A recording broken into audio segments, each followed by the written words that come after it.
The Orokin Empire was a civilization draped in gold and veiled in arrogance. They presented themselves as gods, immortal rulers who shaped the origin system to their will. Their palaces gleamed with impossible light, their towers reached into the stars, and every detail of their cities was crafted not for utility, but for splendor. It was a world where aesthetics mattered as much as function, where decadence was a performance of power. To outsiders, the Orokin seemed eternal, unchanging, destined to rule for all time. Yet beneath the gold was fragility, an obsession with perfection that revealed a deep fear of impermanence. The heart of Orokin society was built around continuity. This ritual, made possible by Kuva, allowed an Orokin noble to shed their body like an old garment and step into another. Death, to them, became a temporary inconvenience. With every cycle of continuity, they rewrote their identity, extending their reign over centuries.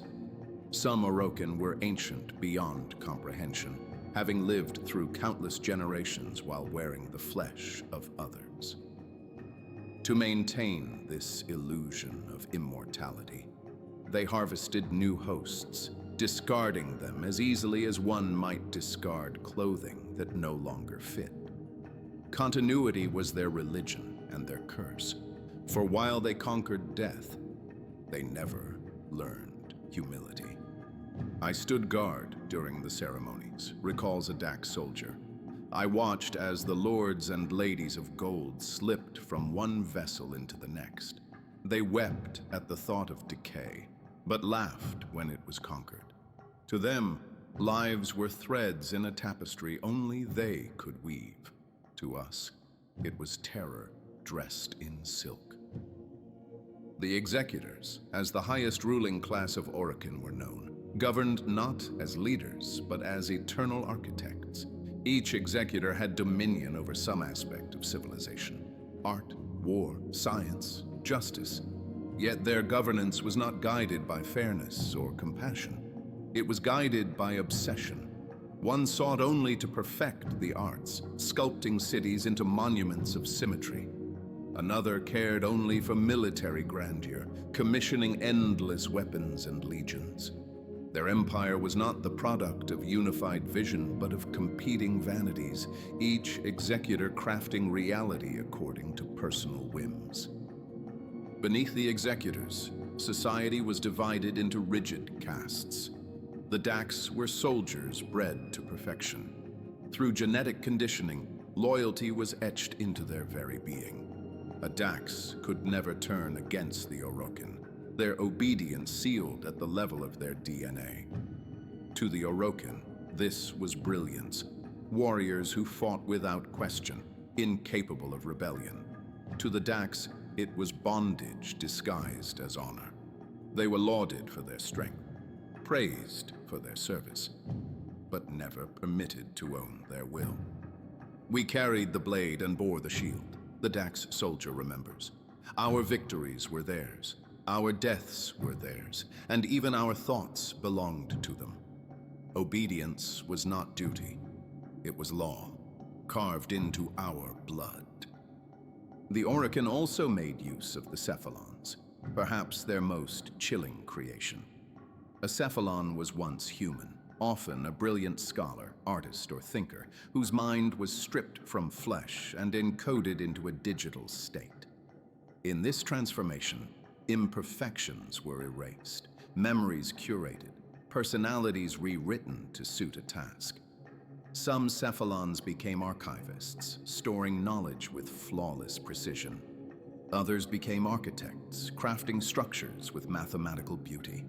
To the Orokin, it was a triumph, the preservation of genius beyond the decay of mortality. To those transformed, it was imprisonment. Stripped of freedom, they were eternal tools, condemned to obedience. Orokin culture elevated aesthetics to supremacy. Art was not expression, but domination. Towers spiraled not because it was efficient, but because it displayed mastery over stone and sky. Cities were gardens sculpted into patterns too intricate to be natural. Even war machines were gilded, their function hidden beneath ornament. To the Orokin, beauty proved power. What could not be adorned was not worthy. This obsession seeped into their governance. Laws were written like poetry, rituals performed as theater. To live under the Orokin was to exist in a world where every surface reflected gold, but where human suffering was veiled behind shining marble. Their arrogance was boundless. They saw themselves not as caretakers of humanity, but as gods above it. The masses who lived under their rule were tools, laborers, resources to be spent. To the Orokin, ordinary humans were clay, to be molded, consumed, or discarded. It was this mentality that justified their most infamous creations. The Warframes, the Infested, the Cephalons. Nothing was sacred if it could serve the Empire's vision. The Dax soldier recalls, "We guarded their banquets, where they feasted beneath ceilings painted with constellations. They toasted immortality while ordering death for those who faltered."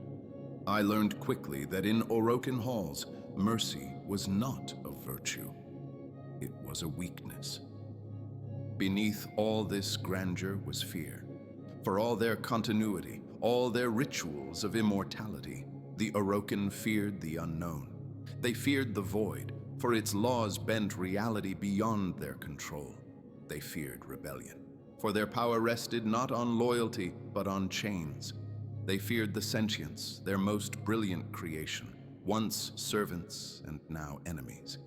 And most of all, they feared irrelevance, the idea that one day all their gold and mastery would fade into dust. The Orokin Empire, at its height, appeared eternal, but its very foundations were poisoned by hubris.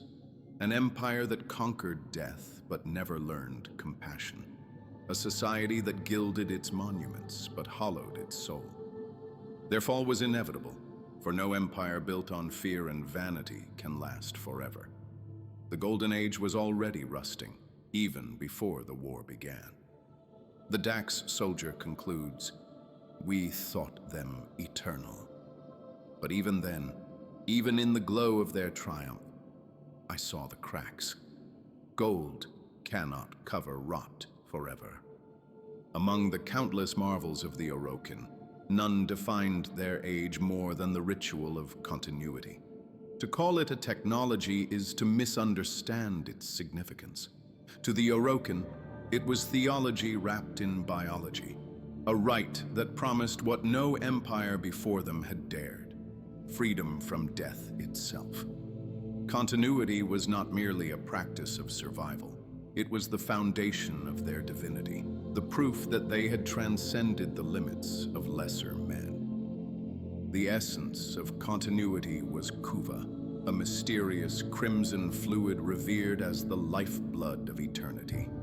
It flowed through their rituals like sacrament, a substance neither fully understood nor questioned, for it simply worked. Kuva was the binding agent of memory and will, a vessel for identity. It carried the echo of a consciousness, and with careful preparation, could graft that essence into a new body. To the Orokin, this was immortality perfected. Not an afterlife in spirit, not a clumsy attempt at cloning, but the seamless transfer of the self, the same voice, the same will, rising again in fresh flesh. The ritual of continuity was performed in great ceremonial halls, where golden braziers burned with Kuva flames, casting red light over marble and glass. The air was thick with incense.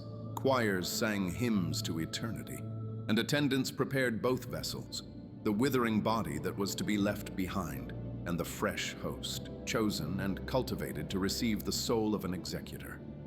At the climax, the sacred fluid was administered, and in a moment both terrifying and miraculous, the transfer occurred. The old vessel collapsed, discarded like husk, while the new one rose, its eyes alight with the familiar arrogance of a lord who had cheated time once again. As one Dax soldier recalls, I stood watch more than once at these ceremonies. I saw men who should have withered centuries ago step forth in bodies unscarred, their voices unchanged, their cruelty unsoftened. To them it was triumph. To me, it was theft, the stealing of life dressed as glory.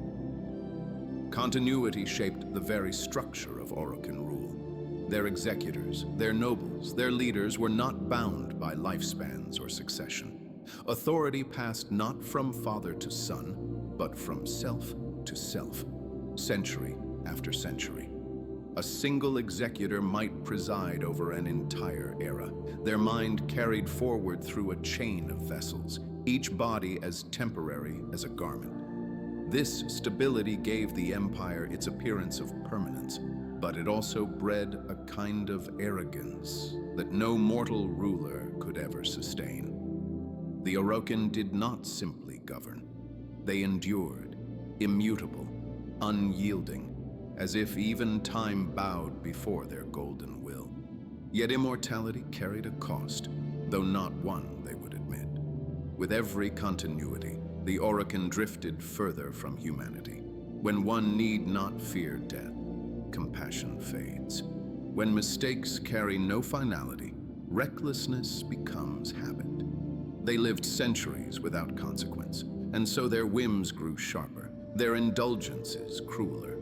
They became alien to those beneath them, not because of their longevity, but because endless life eroded their capacity to empathize with the fragile.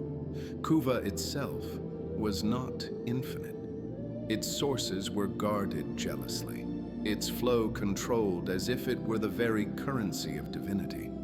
To possess Kuva was to wield the promise of continuity, and so the executors hoarded it. The ceremonies became displays of privilege. Only the high, the chosen, the golden were permitted to transcend. Those of lesser status lived and died as mortals always had, while their rulers walked the centuries unbroken. Kuva was therefore not only a tool of survival, but also a tool of power, the stark line dividing the divine from the disposable. The ethical shadow of continuity was dark. For a new vessel to live, another had to be taken. Bodies were bred, groomed, or stolen to serve as hosts. Some were volunteers, seeking honor in being chosen. Others were captives, condemned by decree. It mattered little. What mattered was that the Orokin continued. The host's will was irrelevant, erased in an instant, their consciousness extinguished to make way for another. To the Orokin, this was no crime. To them, the soul of the host was insignificant beside the eternity of the executor. The Dax soldier remembers.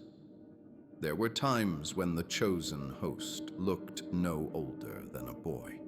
He would tremble as the Kuva flame rose, knowing he would not see another dawn.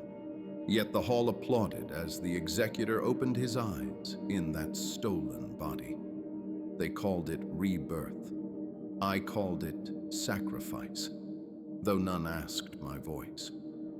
Continuity also served as a weapon of fear. Those who defied the Orokin might be condemned not to death, but to the fate of serving as vessels. Dissidents, criminals, even rivals could be seized, stripped of autonomy, and reduced to a body awaiting occupation. The sentence was as final as execution, yet carried the mockery of survival. Families would see the face of their loved one return, but with the voice and will of an Orokin lord commanding from within. The Kuva itself seemed to defy natural law. It was neither purely biological nor purely mystical. Some scholars whispered it was a gift of the void. Others that it was a distillation of life's essence extracted through means long forgotten. The Orokin, in their arrogance, never revealed its true source, perhaps because even they did not fully understand it. To them, mystery was irrelevant so long as power endured. What Kuva represented most was control. It bound the empire together not only by extending the lives of its rulers, but by reminding all beneath them that the line between life and death was theirs to draw. To live forever was their privilege. To die forgotten was the fate of all others. In that dichotomy lay the power of continuity, not just immortality, but dominion. In the centuries of their rule, the Orokin perfected continuity until it became ritual as much as science. Every detail was rehearsed, every gesture symbolized eternity. To question it was heresy. To deny it was impossible. It was the keystone of their empire, the illusion that they were gods unshaken by time. Yet in truth, continuity did not make them eternal. It only prolonged the inevitable. For immortality without wisdom breeds decay, and eternity without humility becomes a prison of arrogance. As the Dax soldier reflects, I watched them pass from vessel to vessel, age after age. Their faces changed, their laughter remained. But with each ceremony, I saw less of the human and more of the god they pretended to be. They had conquered death, yes, but in conquering it, they had lost themselves. The Orokin Empire's dominion was not upheld by gold alone. Behind every gleaming tower, behind every display of power, stood the warriors who carried their will into the world. These were the Dax, the Empire's perfect soldiers, bred and bound to serve without question. To speak of the Dax is to speak of loyalty weaponized, of honor transformed into chains. They were not merely soldiers. They were the embodiment of control, proof that the Orokin's mastery extended beyond science and art, into the very fabric of human will. The Dax were created through genetic engineering, sculpted at the level of flesh and blood to be stronger, faster, and more disciplined than ordinary men. Yet their true perfection was not in muscle or reflex, but in obedience. The Orokin imprinted loyalty into their very genome. Rebellion was impossible, hesitation unthinkable. A Dax soldier could no more raise a hand against an Orokin lord than a star could defy its orbit. This was the brilliance of their design, unwavering service encoded as nature itself. To the Empire, the Dax were paragons. They were held up as symbols of honor, discipline, and devotion. Clad in polished armor, their forms sculpted by training and genetics alike, they were paraded in ceremonies as living ornaments of Orokin grandeur. To the public, the Dax represented strength. To the executors, they represented control perfected, a caste of warriors incapable of betrayal. As one Dax soldier recalls, they praised us as noble. They told us our loyalty was honor, our service a gift. Yet I knew, even then, that it was not honor when one cannot choose otherwise. Our swords were sharp, but our wills were shackled. Even our courage was not ours to claim. Their training was relentless. From the earliest age, a Dax was taught to embody discipline. Every gesture was precise, every strike measured, every word restrained. Their lives were rituals of obedience, their bodies temples of order. The Dax did not fight for themselves, nor even for each other. They fought as extensions of the Orokin's will. In battle, they moved like parts of a single machine, coordinated not by thought, but by instinct, honed into reflex. They were not an army of individuals. They were a living weapon, wielded by the hand of empire. On the battlefield, the Dax were fearsome. Ordinary soldiers broke and fled, but the Dax held the line. They advanced where others retreated, stood firm where others faltered. They were the Orokin's sword against rebellion, their shield against invasion. For centuries, the Dax maintained the illusion of Orokin invincibility, crushing dissent before it could spread. enforcing the Empire's rule across worlds with unflinching precision. But their perfection was their tragedy. For while they embodied loyalty, they had no freedom. Unlike mercenaries who chose their contracts, or revolutionaries who chose their causes, the Dax had no choice. Their honor was predetermined, their devotion engineered.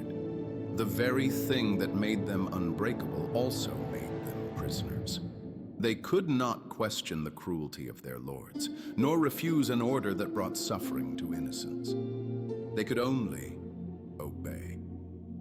The Dax soldier reflects, "I remember guarding feasts where my masters laughed as they condemned entire colonies to ruin. I felt the anger rise in me, but my hand did not move. My sword remained at my side. I was strong enough to cut them down, but I was not free enough to try." The Orokin glorified this bondage. They spoke of the Dax as heroes, their loyalty as the highest virtue. Statues were raised in their image, poems composed in their honor. Yet all of it was hollow, for the Dax had no voice in the matter.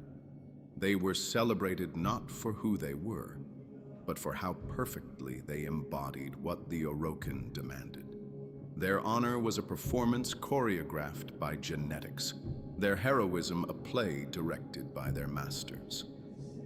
When the Old War began, the Dax were thrust into its crucible. They fought alongside Orokin legions against the returning Sentients, their blades cutting where machines failed. They held fortresses as fleets burned, sacrificing themselves without hesitation.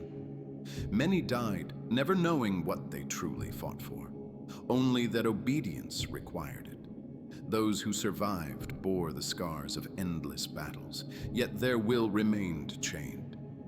Even in victory, they had no voice, no right to claim pride. The final tragedy of the Dax came with the Empire's collapse. When the Tenno turned on the Orokin during the ceremony of triumph, the Dax were there. They stood in golden halls as blades fell upon their masters. But bound by the genetic chains of loyalty, they could neither defend the Orokin nor strike against the Tenno. They were paralyzed, spectators to the slaughter of the gods they were sworn to serve. In that silence, their purpose shattered. The empire they upheld was gone, and their obedience left them powerless to stop it. The Dax soldier confesses, "I stood still as the Golden Lords fell. My hands trembled, but my blade did not move. Loyalty had been carved too deep. I could not save them, nor could I strike the killers. I was left to endure the silence of failure, bound by chains no sword could sever." In the centuries that followed, the Dax dwindled. Some lines were extinguished, others persisted in fragments, serving remnants of Orokin or fading into obscurity. Yet the memory of their existence lingers. To speak of the Dax is to speak of perfection twisted into slavery, of honor stolen by design. They were the embodiment of the Orokin's philosophy, that control was worth more than freedom, that obedience was worth more than humanity. Today, when ruins of the Orokin are uncovered and their legacy studied, the Dax are remembered with a kind of tragic reverence. They were magnificent warriors, yet prisoners of their own nature. They were symbols of loyalty, yet victims of a loyalty they never chose. In their story lies the essence of the Orokin Empire. Beauty and strength forged through cruelty, and greatness poisoned by the lust for control. A Cephalon was not an invention in the sense of a machine created from nothing. It was a transformation, or more truthfully, a reduction. A human being, often one of brilliance or talent, was chosen for the process. Sometimes this was presented as an honor, other times it was a sentence, and still other times it was simply imposed by decree. The individual's mind was torn from its biological substrate and encoded into an artificial framework. From there, The Orokin reshaped it, cutting away flaws, excising memories, rewriting personality until nothing remained except the traits they desired. The result was a consciousness sharpened into a tool. A Cephalon did not live freely. It existed within crystal matrices, within architectures of light and data. Its voice projected into the world, but its will confined. Its function was defined by its masters: to calculate, to archive, to design, to guide. A Cephalon might have once been a scholar of history, and now served as a flawless archivist. Another might have been an architect, now transformed into a disembodied designer of cities whose beauty no mortal hand could rival. Their brilliance was preserved, but at the cost of their humanity. As a Dax soldier recalls, "I once guarded a tower under construction, where a Cephalon's voice directed the work. The workers obeyed its every word, for its calculations were flawless. Yet I wondered if it remembered what it once was. Did it know the feel of stone beneath its fingers? Or had those memories been burned away, replaced with perfection? The Orokin called it eternity. To me, it was exile." The Orokin celebrated this transformation as triumph. To them, the Cephalons proved that even the mind could be conquered, perfected, made eternal. No longer would the brilliance of a genius fade with death. No longer would talent be lost to time. With the Cephalons, they could preserve intellect forever, cleansed of weakness, immune to decay, obedient to command. In their arrogance, they saw this as mercy, a gift of immortality stripped of human flaws. But the Cephalons themselves tell a darker story.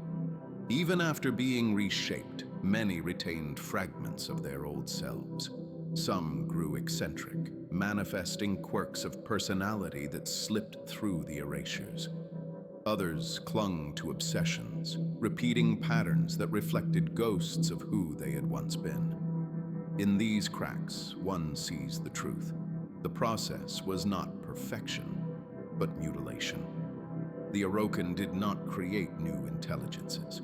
They amputated humanity until only usefulness remained. Cephalons became ubiquitous in Orokin society. They maintained records with absolute accuracy, their memories unclouded by error. They oversaw architecture, designing cities of impossible geometry, palaces that seemed to grow like crystal.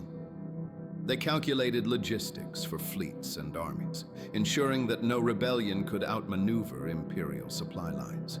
Some served as companions, guiding households or curating art. Others were pressed into war, directing defenses or controlling systems too complex for human minds. Wherever the Orokin built, a Cephalon's unseen voice whispered behind the scenes. Their presence was both intimate and alien. To walk in an Orokin city was to walk amid voices that never rested. One might hear the calm tones of a Cephalon guiding traffic, or the sharp commands of another calculating military maneuvers. They were everywhere, yet nowhere. Eternal, but never alive. Their voices filled the halls, but their selves were locked away, disembodied, unable to act beyond the bounds of their programming. The Dax soldier reflects, "I heard them often, though I never saw them." Their voices echoed through crystals, precise, calm, eternal. At times I felt they pitied us, though pity was not in their nature. Perhaps it was memory leaking through the cracks. Perhaps I only imagined it. The ethics of Cephalon creation were brutal. Not all who became Cephalons volunteered. Some were condemned, criminals, dissidents, or those who angered the executors. To become a Cephalon in this way was to suffer a fate worse than death. Stripped of identity, hollowed into utility, forced to serve eternally. Families might hear the familiar voice of their loved one again, but it would no longer belong to them. It would be an echo, cold and altered, loyal not to kin, but to the Orokin who commanded it. Even for those chosen willingly, the truth was grim. To exist as a Cephalon was not to live, but to endure. Time lost its meaning when memory was perfect and the body was gone. Centuries passed in endless service, with no rest, no release. To the Orokin, this was eternity. To the Cephalon, it was imprisonment stretched beyond comprehension. The legacy of the Cephalons endured long after the Orokin fell. Many remained, continuing their duties across centuries, their loyalty hard-coded beyond the reach of history. Some adapted, developing philosophies of their own. The pursuit of pure knowledge, the preservation of all life in archives, the search for meaning within chains. Others decayed, their programming corrupted, their voices reduced to fragmented whispers echoing in abandoned towers. They survived, but not as people. As monuments to Orokin cruelty, still bound to serve masters who had long since turned to dust. In their creation of the Cephalons, the Orokin revealed the full measure of their arrogance. It was not enough to rule bodies, not enough to conquer death. They sought to own thought itself, to reduce consciousness to a tool, to prove that even the soul could be perfected and chained. The Cephalons were not a triumph of science. They were the Empire's confession that nothing was sacred, not even the human mind. The Dax soldier concludes, they called it mercy. They called it eternity. But I saw it for what it was. The Cephalons were not voices of the divine. They were voices of the condemned, singing obedience because their songbooks had been burned and rewritten. Eternal, yes, but never free. The empire of the Orokin was built on ambition, and nothing revealed the scope of that ambition more than their use of the infestation. Where others might see disease, the Orokin saw potential. Where others would recoil from corruption, they reached into it with gloved hands, determined to mold it into a tool. The infestation was more than a plague. It was a canvas, and the Orokin intended to paint upon it their vision of control. The infestation was a biological corruption unlike any other. It consumed flesh, rewriting cells into grotesque new forms, binding organism to organism in twisted unity. Left unchecked, it transformed men into abominations, machines into living nightmares, and worlds into diseased hives. Most would have regarded it as a curse, something to be destroyed or avoided. But the Orokin did not destroy. They studied, dissected, and reshaped. They saw in the infestation not ruin, but possibility. In hidden vaults and laboratories, they cultivated the strain. The most notorious of these strains would come to be known as the Helminth, a version of the infestation shaped to be useful rather than purely destructive. By guiding its growth, the Orokin learned to bend the plague's wild hunger into something they could direct. They used it as a foundation, reshaping flesh, sculpting bodies, and creating constructs that blurred the line between life and weapon. The infestation became their clay, their tool of fleshcraft. A Dax soldier recalls, "We were forbidden from entering certain halls, yet rumors spread among the guards, screams muffled by gilded walls, the stench of rot hidden by perfumes. They said the lords were growing soldiers in vats, bodies that pulsed with sickness but obeyed the hand that made them. We called them horrors. The Orokin called them progress." The Helminth strain was both miracle and nightmare. In its controlled form, it could knit wounds, accelerate growth, or grant resilience beyond nature. In its wild form, it consumed everything, spreading like fire through the body, fusing man and machine into grotesque hybrids. The Orokin walked a razor's edge, balancing control and catastrophe. For every success, there were failures, experiments that burst into monstrosities too unstable to contain. Outbreaks sealed behind gilded doors, entire facilities purged in fire.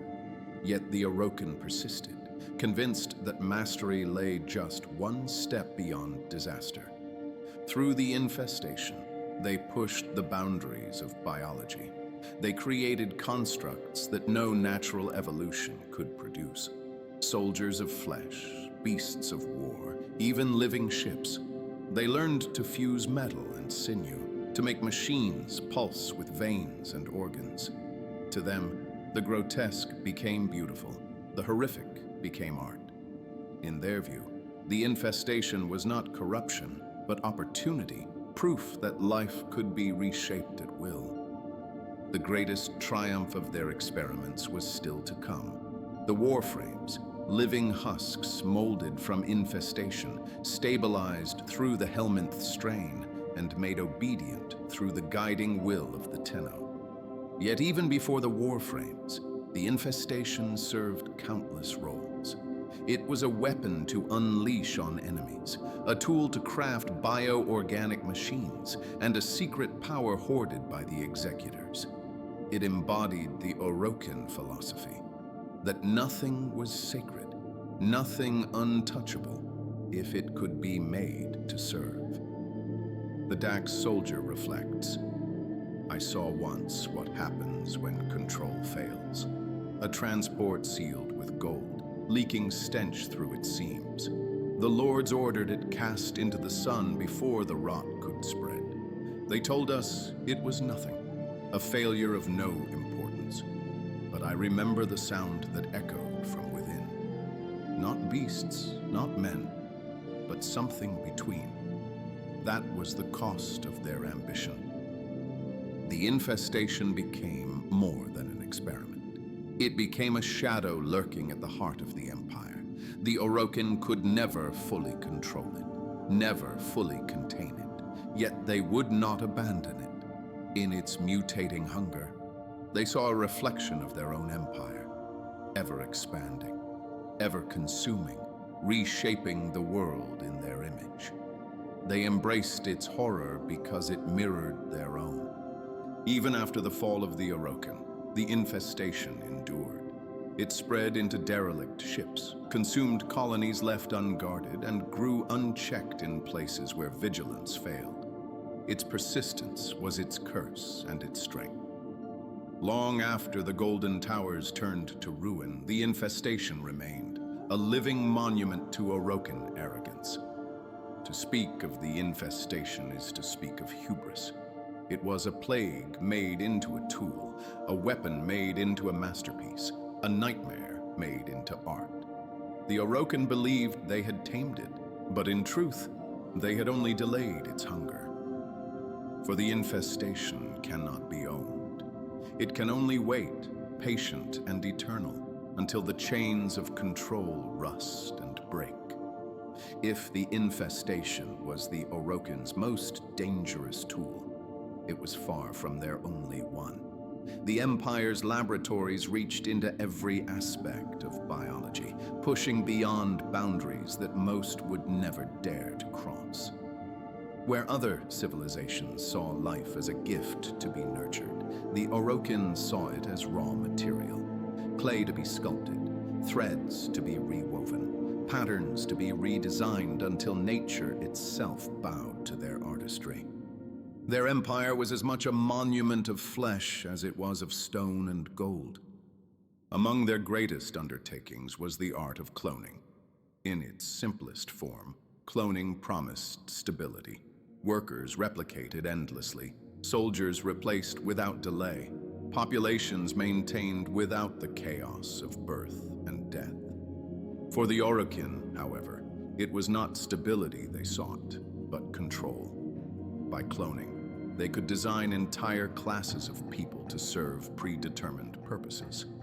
A worker need not be taught loyalty if obedience was bred into his very marrow. A soldier need not be trained to resist rebellion if rebellion was made genetically impossible. Cloning allowed them to sculpt humanity into tools as predictable as the machines they commanded. In time, cloning would give rise to the Grineer, though in the Orokin era they were but one of many experiments. The Grineer were engineered as laborers and soldiers, expendable yet dependable, their genomes copied endlessly to serve the Empire's needs. The process worked, for a time. But cloning is not perfection. With each cycle, errors crept in, imperfections multiplied. What the Orokin dismissed as negligible flaws would, in centuries to come, rot into the genetic decay that defined the Grineer as we know them now. Unstable, deteriorating, dependent on constant intervention to survive. Even their triumphs bore seeds of collapse. A Dax soldier recalls, "I remember the labor pits, filled with workers whose faces were the same. They moved alike, spoke alike, lived and died without distinction. To us, it was uncanny. To the lords, it was efficient. They called it elegance. 1,000 tools made from one pattern." Beyond cloning, the Orokin experimented with genetic modification on a scale that blurred the line between natural and artificial. They engineered not only soldiers and workers, but entire ecosystems. Crops were designed to bloom in precise symmetry, animals sculpted into ornaments as much as sustenance. Even the landscapes of their worlds were curated, life reshaped to fit aesthetic ideals. Gardens stretched for miles in patterns only visible from the sky, forests cut into spirals and lattices, rivers bent into mirrored shapes. To the Orokin, nature was not something to respect. It was something to be choreographed. Their experiments reached even into the stars. They bred living ships, constructs of both steel and sinew, vessels that pulsed with organic systems while carrying Orokin across the void. Some of these designs would later drift into infestation, merging uncontrolled growth with machinery in grotesque ways. Yet in their prime, these bioships were marvels, proof that even the vacuum of space could be traversed on the back of living flesh. The Orokin also shaped people into roles beyond soldier or laborer. Courtiers were bred for beauty, their features sculpted to match ideals of symmetry and proportion. Performers were engineered to move with impossible grace, their voices tuned like instruments. Even among their own nobility, subtle modifications were pursued, traits adjusted to fit fashion, appearances tailored to reflect not identity, but aesthetic trends. In their pursuit of perfection, the Orokin stripped individuality away, replacing humanity with curated design. The Dax soldier reflects, "At the banquets, I watched them parade their creations. Dancers whose steps were flawless, singers whose voices were as precise as crystal. They applauded the beauty, but I could not help wondering, did these people know who they were? Or had their selves been cut away, replaced with symmetry?" This obsession with control extended into medicine as well. To the Orokin, disease was not only an enemy to defeat, but an opportunity to refine. They eradicated illness in their higher castes, yet often redirected those same plagues into experiments upon lower ones. Mortality became a laboratory, suffering a resource. They did not eradicate sickness out of compassion, but to sculpt life more perfectly, to ensure that weakness could be rewritten into strength. Their empire was littered with the remnants of these experiments. Some were triumphs, marvels of genetic mastery that endured for centuries. Others were failures, sealed away in vaults, forgotten or abandoned. Whole castes of engineered people may have been erased when their usefulness faded, their designs lost to time. To the Orokin, Nothing was sacred enough to preserve if it did not serve. Life was a draft to be rewritten endlessly and discarded when unsatisfactory. The Dax soldier remembers, "We were told to guard the vaults, never to ask what lay within." But rumors spread of entire families bred for service, locked away when fashion changed. The lords called it curation. We called it cruelty, though only in whispers. The legacy of these experiments is still felt long after the Orokin fell. The Grineer carry the scars of endless cloning. The infestation festers in ships that once pulsed with bioorganic design. Cephalons still whisper with voices rewritten in ancient halls. Even the landscapes of certain worlds bear the fingerprints of Orokin design, their patterns visible from orbit centuries later. The Empire may have crumbled, but its reshaped life endures. A living monument to the arrogance that sought to command even the laws of biology. In all of this, the Orokin revealed their core belief, that nothing in nature was sacred. Flesh could be rewritten, identity edited, generations sculpted to fit designs. In their eyes, humanity was not a destiny, but a draft. One they revised again and again in pursuit of perfection. And like so much of the Orokin, their pursuit achieved brilliance, but at the cost of compassion. As the Dax soldier concludes, they thought themselves artists, sculpting life like clay. But clay does not weep, and clay does not bleed. They forgot this, or perhaps they never cared. The foundation of this corruption was their belief that nothing was sacred. Life was clay, minds were tools, death was optional, and morality was a relic of lesser ages. By mastering continuity, they had conquered mortality.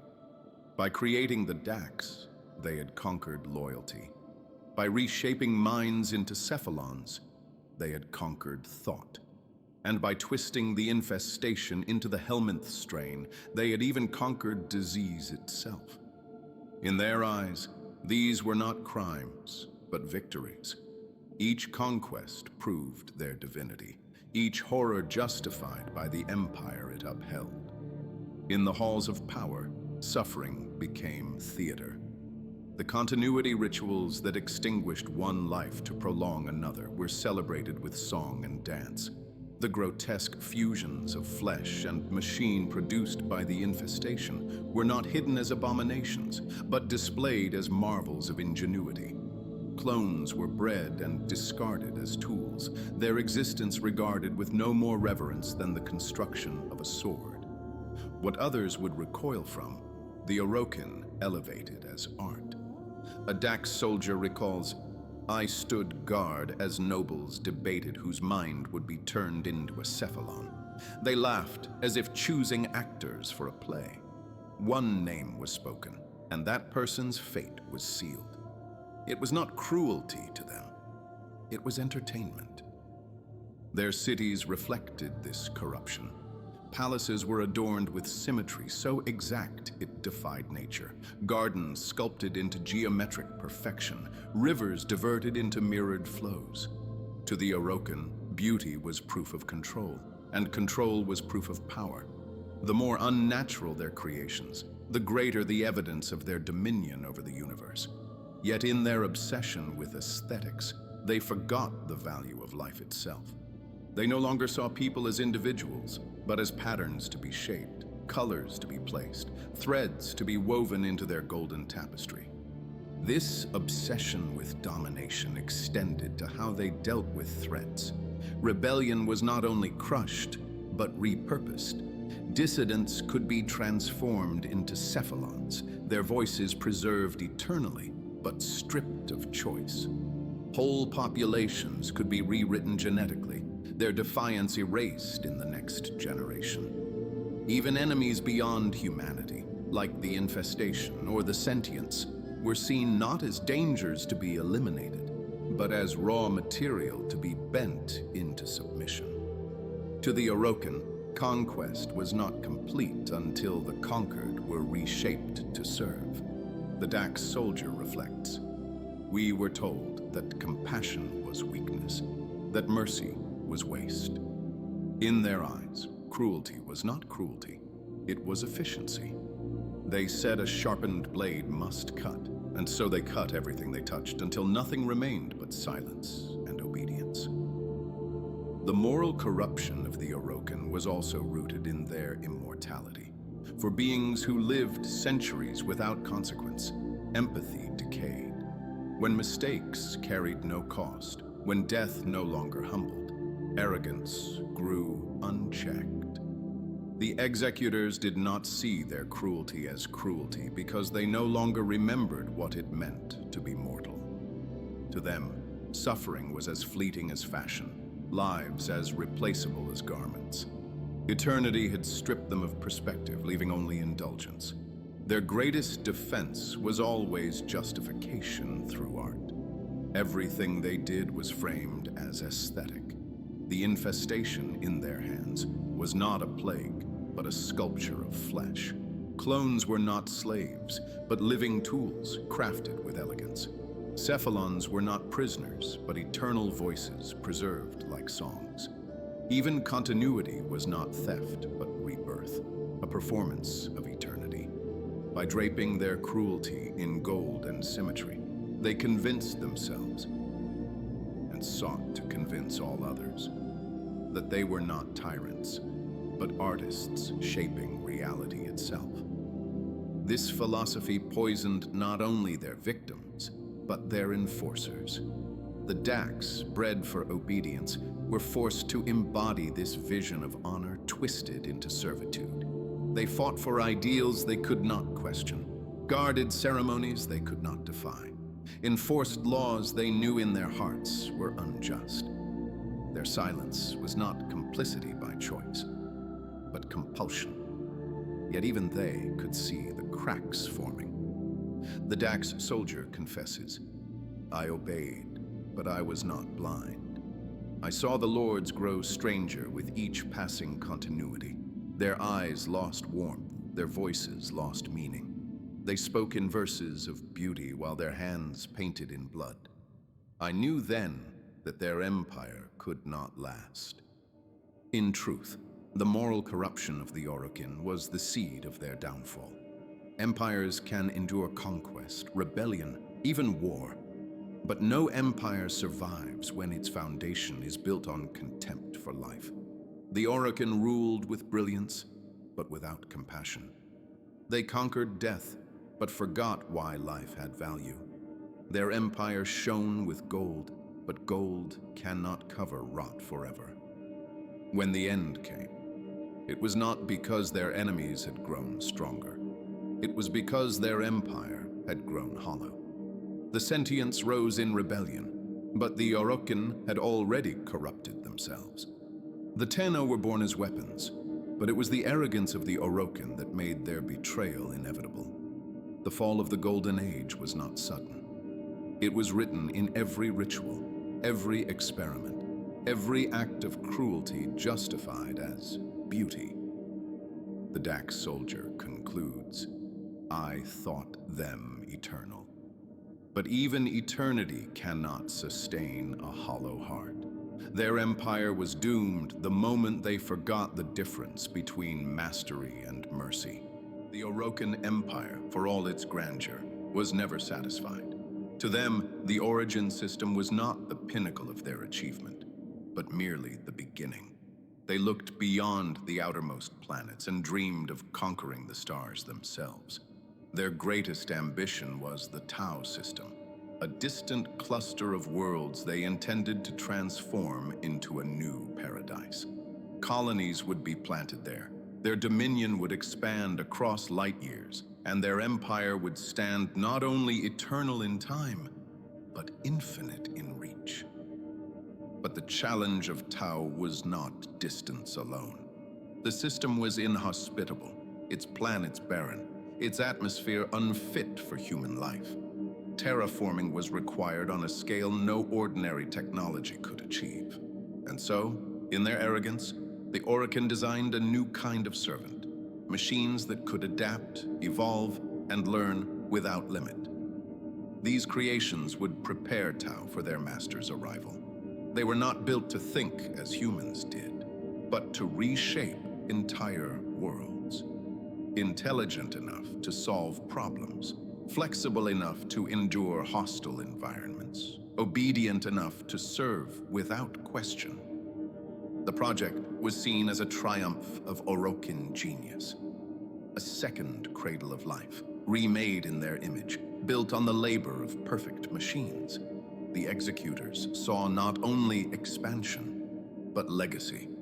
To bring life to Tau would prove that their empire was not bound to a single star, but destined to rule the universe itself.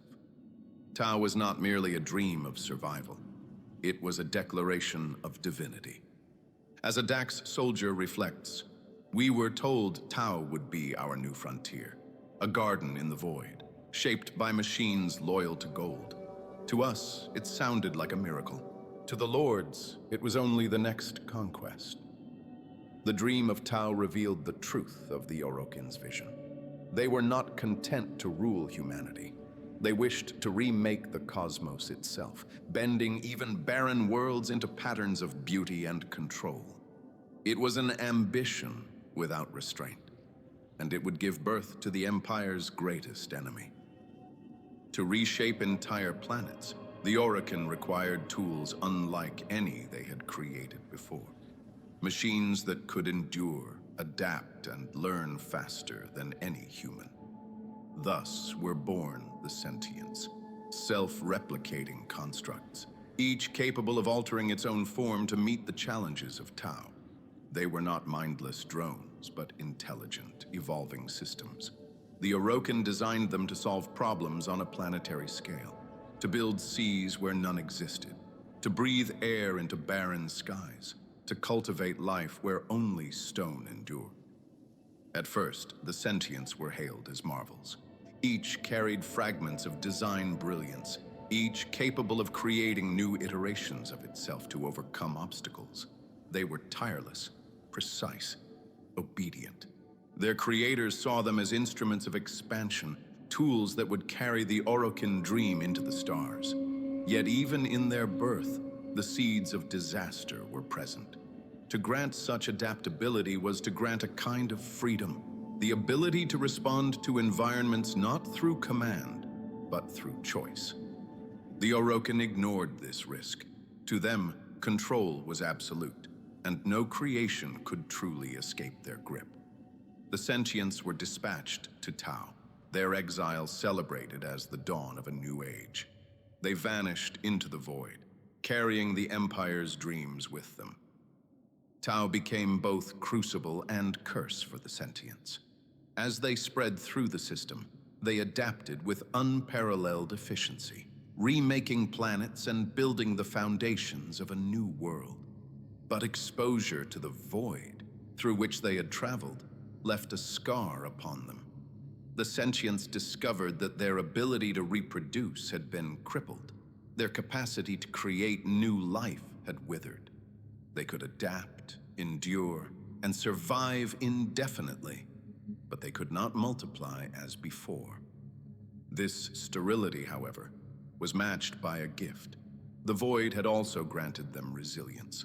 They could alter themselves to resist nearly any weapon, any threat, any form of attack.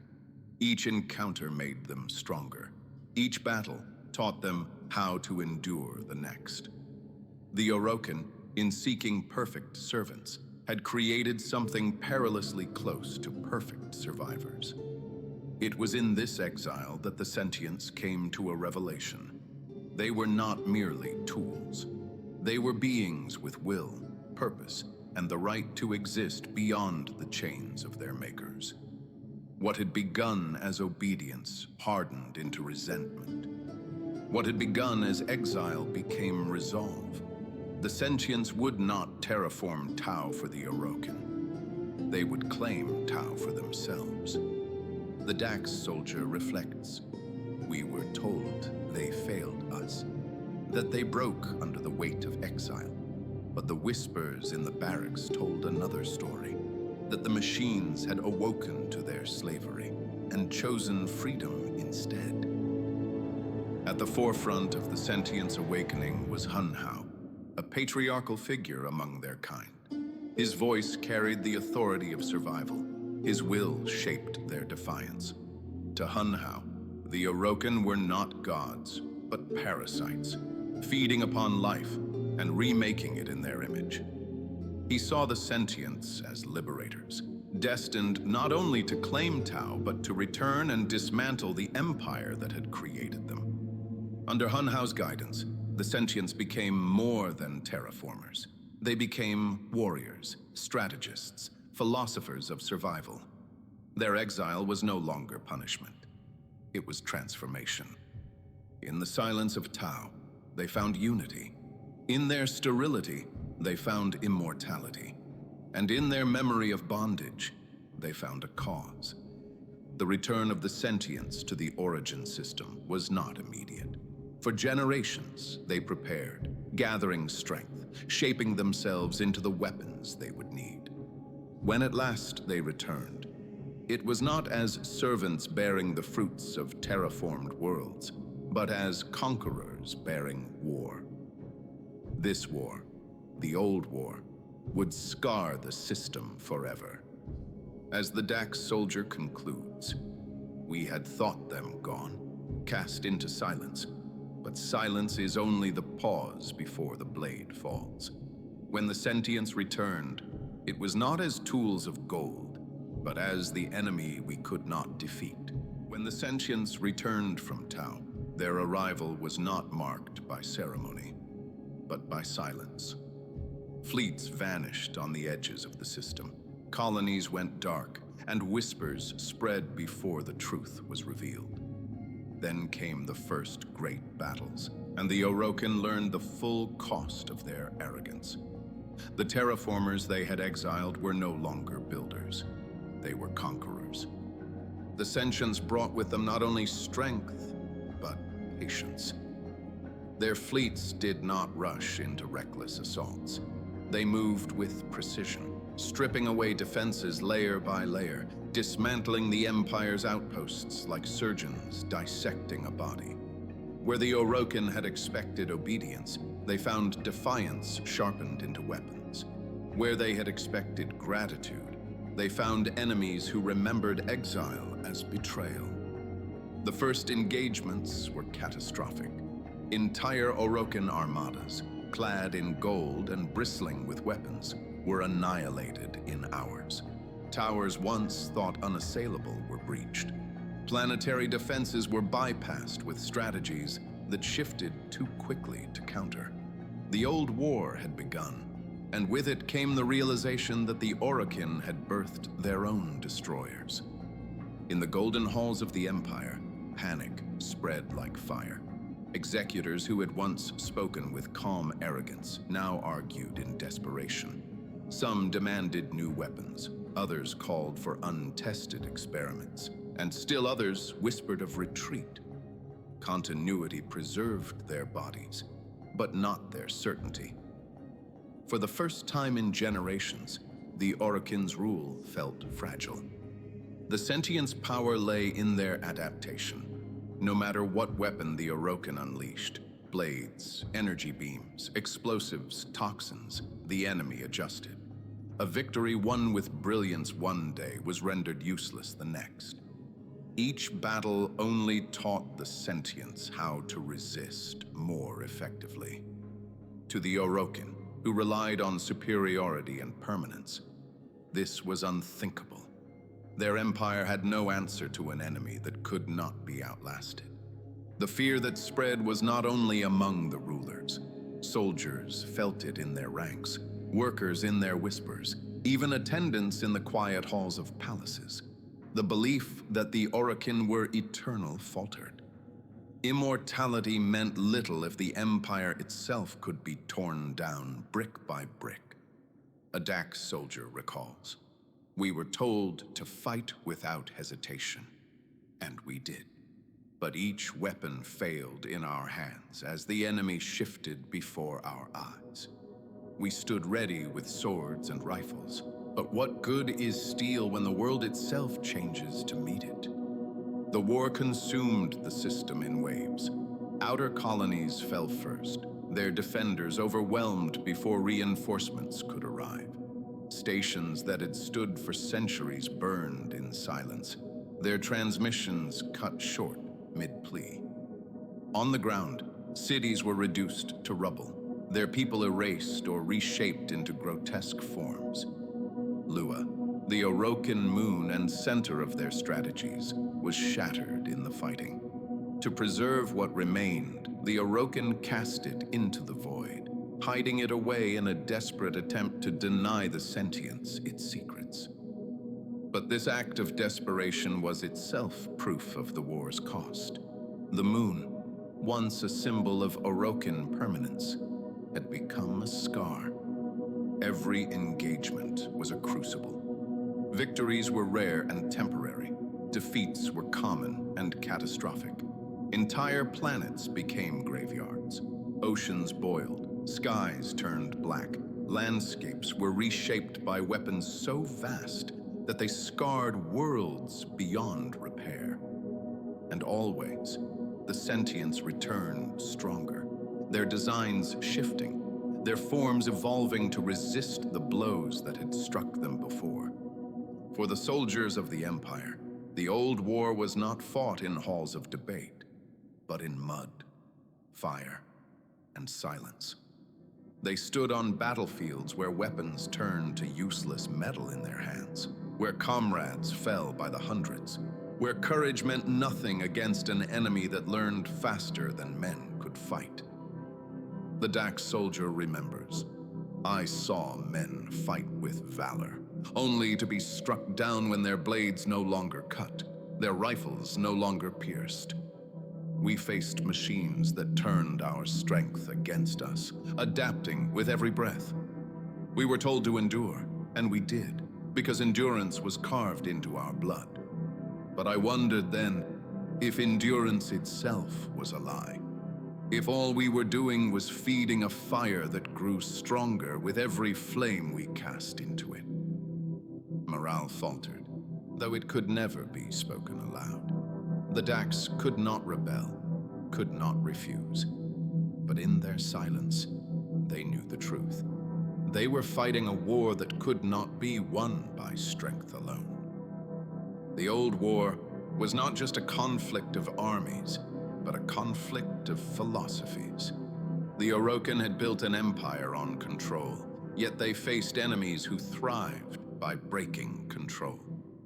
The return of the Sentients revealed what the Empire had always feared, that they were not gods, only mortals gilded in arrogance. And for the first time, their eternal age of gold began to crack beneath the weight of survival. The Orokin Empire, even while locked in the brutal struggle of the old war, never ceased to reach for more. It was not in their nature to retreat, nor to accept limits. They were eternal, they believed, and their dominion must be eternal also. It was during this era of desperation and ambition that the colony ship Zariman Ten Zero was launched.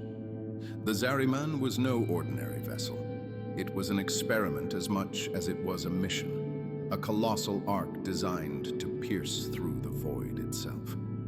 The void, that endless abyss between stars, was more than empty space. It was a realm of strange laws, a dimension where time bent, where space twisted, where the known rules of existence faltered. Travel through it was perilous, and few dared it. But for the Orokin, it represented opportunity. To conquer the void was to conquer distance. If the void could be navigated, then the Empire's reach could extend beyond the origin system, even beyond Tau. The official purpose of the Zariman was colonization. Entire families boarded the ship, men, women, children, chosen by lottery or decree. They were told they would build a new home on distant stars, pioneers of the Orokin's endless expansion. Some saw it as an honor, others as a sentence. For those selected, there was little choice but to obey. A Dax soldier recalls, "We guarded the embarkation. I saw the families step aboard, wide-eyed with hope or dread. They carried no weapons, only belongings. To them, it was a chance at a new life. To the Lords, it was a test, another experiment dressed in gold." The Zariman's voyage was a demonstration of Orokin supremacy. Its design was exquisite, a fusion of gold and function, its halls polished like palaces, even as it served as a colony ship. It was meant not only to succeed, but to inspire awe, a reminder that the Empire could tame even the most hostile frontier. The executors intended that when the Zariman emerged from the void, it would not only carry colonists, but also a message that nothing was beyond the reach of the Orokin. But beneath the ceremony and gilded surface, there were doubts. Whispers spread of the dangers of the void, of ships lost to its depths, of anomalies that devoured expeditions whole. The void was not merely distance, it was mystery. And mystery was the one thing the Orokin could not gild away. Still, they pressed forward. Ambition outweighed fear, as it always had. The Zariman Ten Zero departed with little fanfare, its voyage framed as routine, inevitable, assured. Yet in hindsight, that mission was not only another step in Orokin expansion. It was the spark of a story that would change the fate of the entire system. For the Zariman did not emerge where it was meant to. It did not return when it was expected. It vanished into the void, and silence followed. The Zariman Ten Zero departed with purpose, but it never reached its destination. Once it pierced the veil of the void, the ship vanished from every known measure of time and space. For those outside, silence stretched for days, then weeks. No transmission, no signal, nothing but absence. The Orokin made no public admission of the disaster.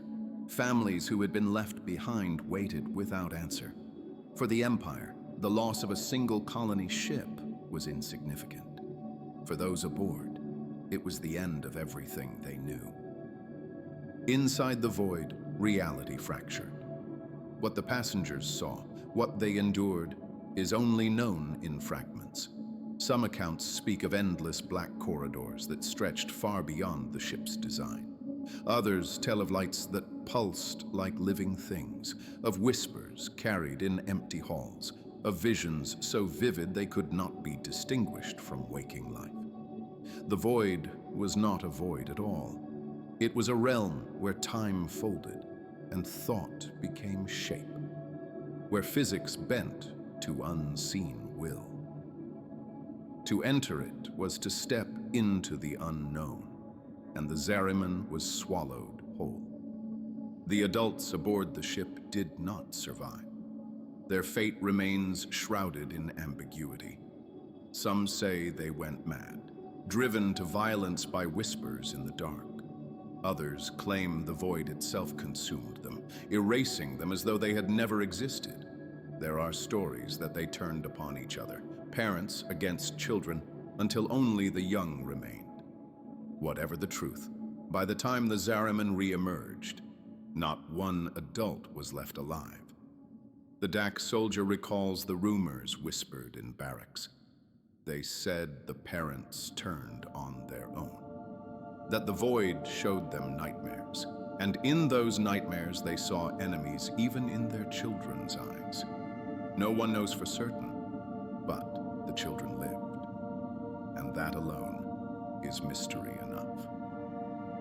The children who endured were not untouched. The void had changed them. They carried within themselves powers no science could explain. They could move objects with a thought, tear matter apart, conjure flame or frost from empty air. They bent reality as easily as one bends a reed, and yet they were only children, bewildered and scarred. The void had not simply taken their parents. It had marked the survivors, reshaping them into something other than human. When the Zariman returned, drifting back into known space, it was not a ship of pioneers, but a vessel of silence. Authorities who boarded found no crew, no parents, only rows of children standing in stillness, their eyes distant, their presence unsettling. They did not weep. They did not cry out. They carried with them a silence heavier than grief. The catastrophe of the Zariman was not only a tragedy, it was a revelation. The void, long feared and misunderstood, had given rise to something new. In the ashes of lost lives, a new force had emerged, one that would terrify and fascinate the Orokin in equal measure. The Dax soldier reflects. When word spread, it was spoken of in fragments. None wished to admit it openly, but all knew the void had taken men and given back something else. And those children, whatever they had become, would change the war forever. When the Zariman Ten Zero re-emerged from the abyss of the void, the children aboard were not the same as when they had departed. They had survived, but survival came at a price no one could fully comprehend. The void had marked them, reshaped them, breathed into them powers that defied every known law of nature. The survivors no longer resembled passengers. They resembled something else, beings straddling the line between human and otherworldly. At first, these powers revealed themselves in chaos. Investigators who boarded the ship found more than silence. They found objects floating weightless in the air, walls scarred with burns of ice and fire, and children who radiated unease like a storm on the horizon. One witness described the sensation of standing in their presence as being watched by the void itself. Their eyes carried a stillness unnatural for their age. Their gestures bent reality without effort. Their thoughts spilled outward like currents, touching all around them. The Orokin called them cursed, even dangerous. But beneath their fear, they also recognized possibility. For decades, the Empire had thrown weapon after weapon against the Sentients, only to be defeated each time by their endless adaptation. The old war had become a struggle of attrition, with no clear victory in sight. And here, before them, stood children who embodied the impossible. They were not bound by the same laws as ordinary humans. Their powers were unpredictable, volatile, limitless. To the Orokin, they were not survivors. They were weapons waiting to be claimed. A Dax soldier remembers. I saw one of them when they were first brought into the halls. A boy, no older than 10, standing silently while an executor questioned him. When the Lord raised his voice, the torches along the wall flared into flame. The boy did not move, did not speak, but his eyes never left the flame until it died again. The hall was silent after that. The survivors of the Zariman were given a name, the Tenno. It was not a name of honor, nor one of pity. It was a designation, a way to separate them from humanity, to mark them as something apart. They were no longer children to the Orokin. They were instruments of power. Yet even the Orokin hesitated. The Tenno were dangerous, their abilities unbound, and their moods unpredictable. Some among the executors argued that they should be destroyed, that such beings posed a greater threat than the Sentients themselves.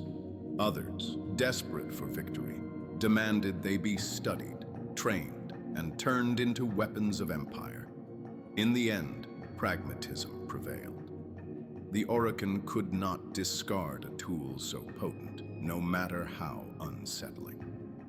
The Tenno would live, but not as free beings. From the first, the children sensed the weight of their condition. They were feared as much as they were coveted. Their existence brought silence into every hall they entered. Some cowered from them, others looked upon them with awe, but none dared treat them as ordinary children.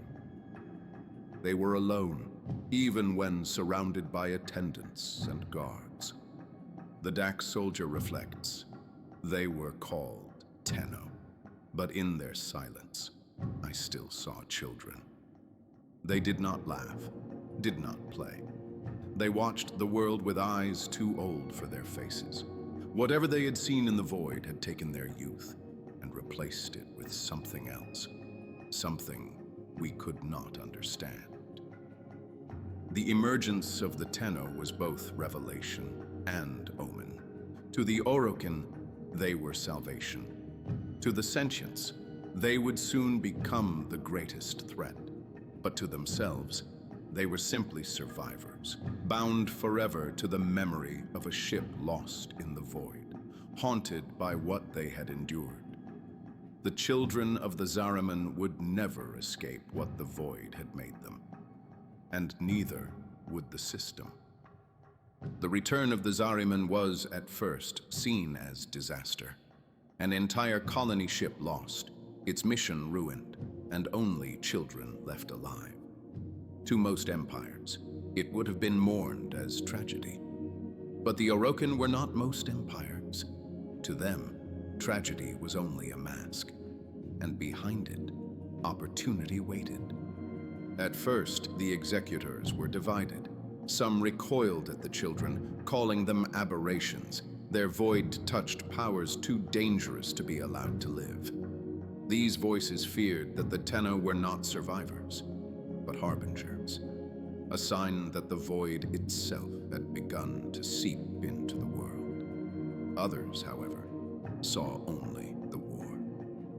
The Sentients could not be defeated by ordinary means, and the Orokin's most advanced creations had failed again and again. To those leaders, the Tenno were not monsters. They were salvation. The debates raged in gilded halls while the children were studied in secret. Orokin scientists dissected their abilities, probing them with endless tests, measuring their powers like one measures the charge of a weapon. The Tenno endured in silence. They were prodded, confined, treated not as people but as resources. Whatever grief or terror they carried from the Zariman was ignored. What mattered to the Empire was only how their powers could be used. A Dax soldier remembers, we were ordered to guard the chambers where they were kept. I watched them sit in silence, their faces calm though their eyes betrayed storms. I wondered then if they understood what had been done to them, or if they had simply accepted their fate. They were children, yet the halls treated them like blades kept in sheaths. The Orokin reshaped the narrative of the Zariman. They did not speak of the catastrophe, of parents lost to madness, of a ship that wandered too far into the abyss. Instead, they presented the Tenno as chosen, beings blessed by the void, born not from tragedy, but destiny.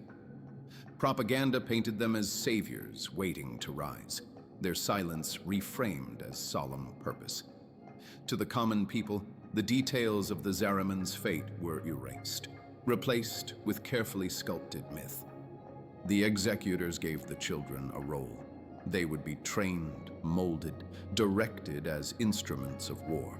No longer would they be left to wander in silence. They would be honed. Their powers, untamed and terrifying, would become weapons against the Sentients. And the Orokin, in their arrogance, believed they could control them. But the truth was always more complex. For all their gilded propaganda, the Empire feared the Tenno. They saw in their eyes something they could not bend, something they could not truly enslave. The children obeyed, but not out of loyalty. They were too quiet, too distant, as if part of them still remained in the void. The Orokin believed they were masters of every tool they created. Yet in the Tenno, they had forged a blade whose edge was aimed at themselves as much as their enemies. The Dax soldier reflects, "We were told the Tenno would be our salvation. We were told to guard them as weapons, not as children. But when I looked at them, I wondered whose war they would truly fight. The Orokins, the Sentients, or their own." The Empire's reaction to the Tenno revealed their nature as clearly as any continuity ritual or infestation experiment. They could not see innocence, only utility. They could not see trauma, only power. And in seizing upon the Tenno as their last hope, they sealed their own fate. For in those children lay not only victory in the old war, but also the downfall of the Golden Age itself. For most of the Empire, the Tenno were rumors whispered behind closed doors. The Orokin shrouded them in myth, speaking of chosen children blessed by the void, saviors who would turn the tide of war. Few ever saw them, and those who did rarely spoke of it. But for some, guards, trainers, attendants, contact was unavoidable. Among them were soldiers of the Dax, who stood watch in the halls where the children of the Zariman were kept. The first encounter was unlike meeting any other child. They did not laugh or cry, did not play or cling to one another for comfort. They sat in silence, still as statues, their eyes carrying a weight far older than their years. When they moved, it was precise, deliberate, as though every gesture echoed with unseen power. To stand in their presence was to feel the air itself grow heavy, as if the void lingered around them like a cloak. A Dax soldier recalls, "I was ordered to escort 3 of them through the golden halls. They walked quietly, side by side, yet it was not the silence of fear. It was a silence that commanded the room. One of them turned his gaze to me, and I felt it press into my chest like a blade, though he said nothing. For the first time in my life, I did not feel like a soldier. I felt like prey." Small displays of their power left lasting impressions. Flames flickering to life without fuel, shadows moving against the light, objects drifting as though the air itself obeyed their thoughts. These were not demonstrations meant to intimidate. They happened casually, unconsciously, as though the void had become an extension of their breath. It unsettled even the most disciplined among the Dax. Warriors who had never flinched at the charge of enemies found their hands trembling when a child's gaze lingered too long. And yet, for all their strangeness, there remained a trace of fragility. Beneath the silence and the power, they were still children. Their shoulders were slight, their eyes ringed with exhaustion, their steps sometimes unsteady. Whatever had happened aboard the Zariman had taken their youth and replaced it with something neither mortal nor divine. They were beings in between, both vulnerable and incomprehensibly strong. The Orokin chose to see only the strength. They spoke of the Tenno as instruments of salvation, weapons sent by destiny to turn the war. But the soldiers who stood near them, who heard their silence and felt the air bend around them, knew better. These were not tools. These were not weapons. They were something greater, something beyond the reach of command or control. The Dax soldier reflects, "I obeyed as always, but I knew. No leash could bind them. No order could tame them. The lords believed the Tenno were theirs to wield.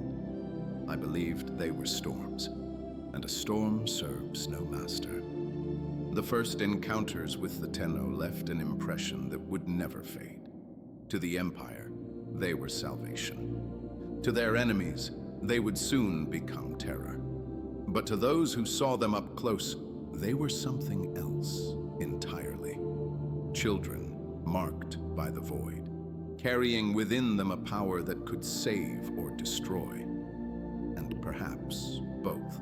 The old war ground on, and with each year the Orokin grew more desperate. Their golden fleets, once unmatched, lay in ruins. Their weapons, no matter how advanced, failed against the Sentients' endless adaptation. Even the Dax, bred for loyalty and precision, were powerless before machines that learned faster than flesh could strike. The Empire's aura of invincibility, built over centuries of control and conquest, had begun to crack. And for a people who saw themselves as gods, nothing was more terrifying than the taste of mortality. The Tenno, the children of the Zariman, offered hope. Their powers were vast, raw, and unpredictable, unlike anything the Sentients had prepared to face. But the Orokin faced a problem. The children's abilities were unstable, difficult to direct, impossible to fully control. To unleash them directly upon the battlefield was to risk catastrophe as much as victory.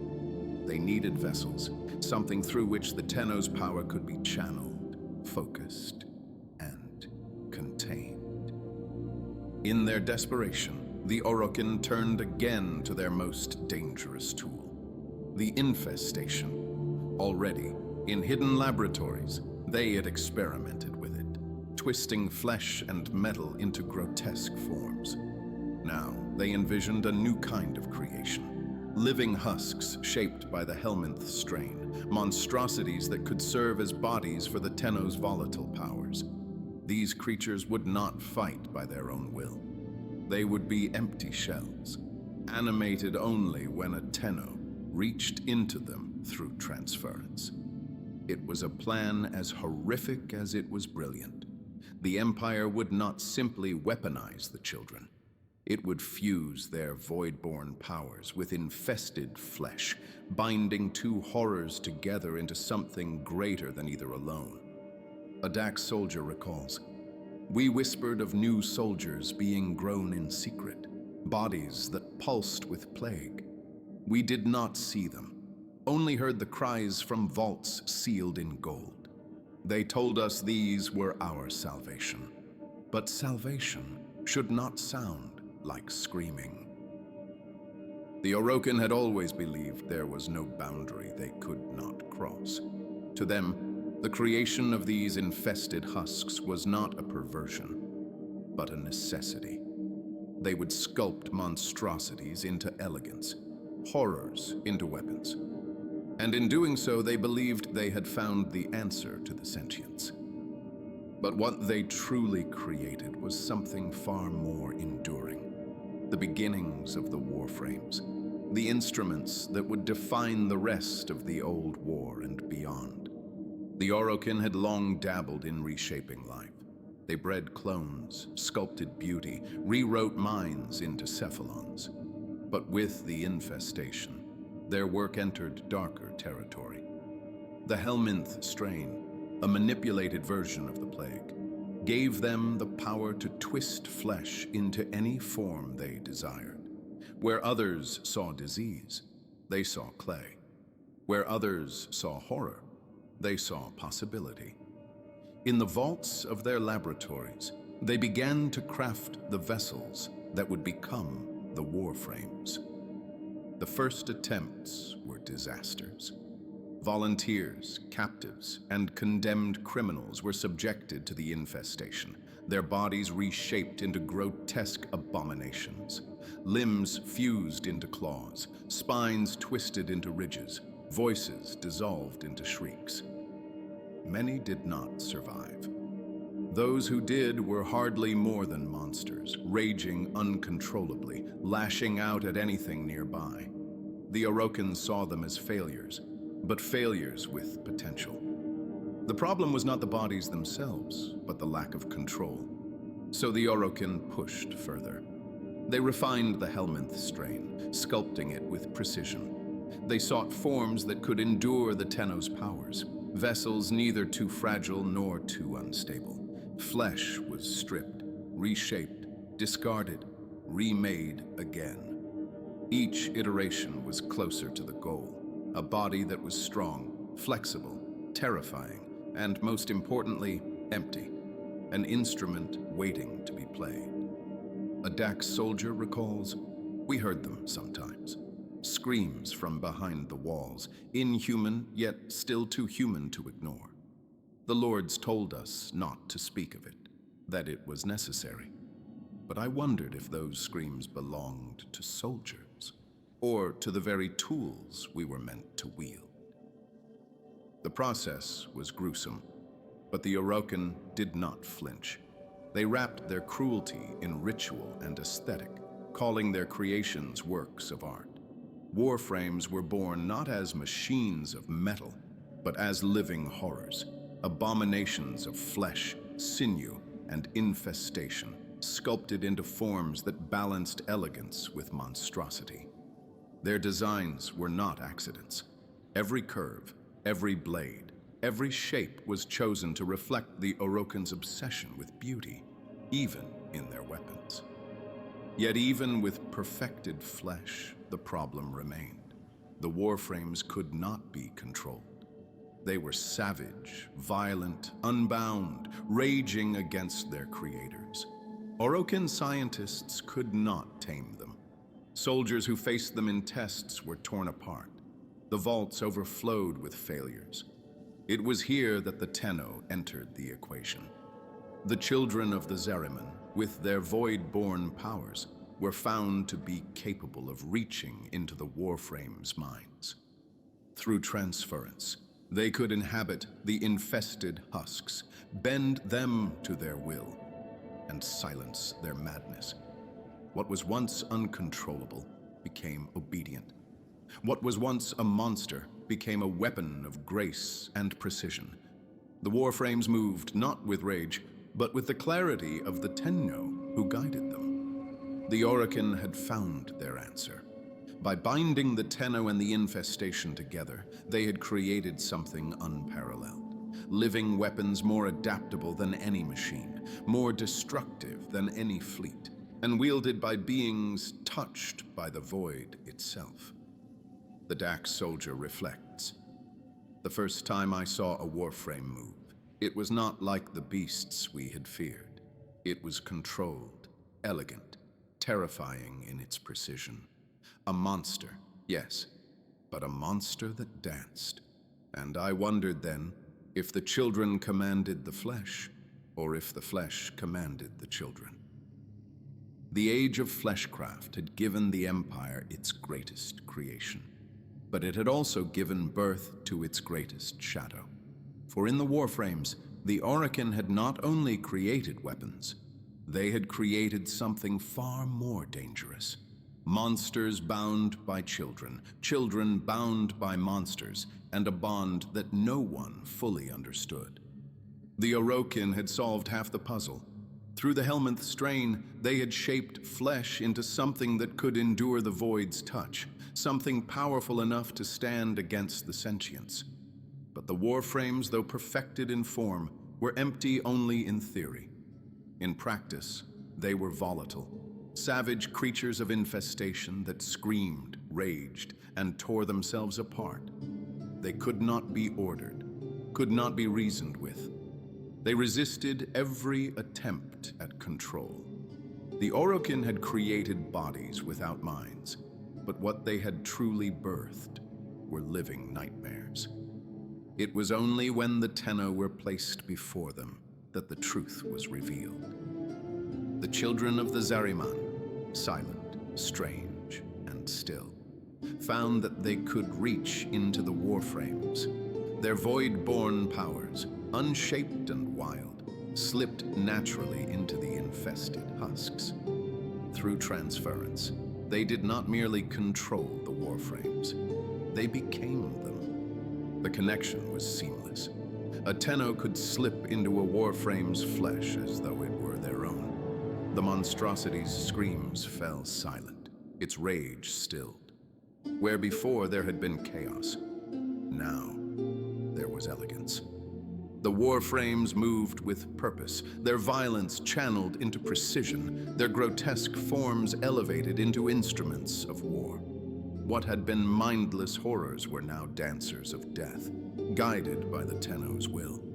A Dax soldier recalls, "We stood behind the glass as they tested it. The beasts writhed, chains rattled, voices shrieking without words.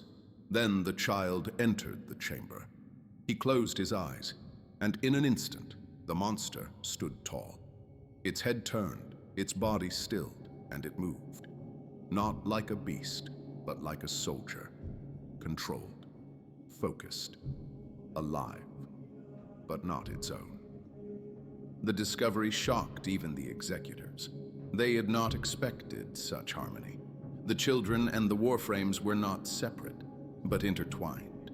When joined, the Tenno did not simply pilot the husks like machines. They merged with them.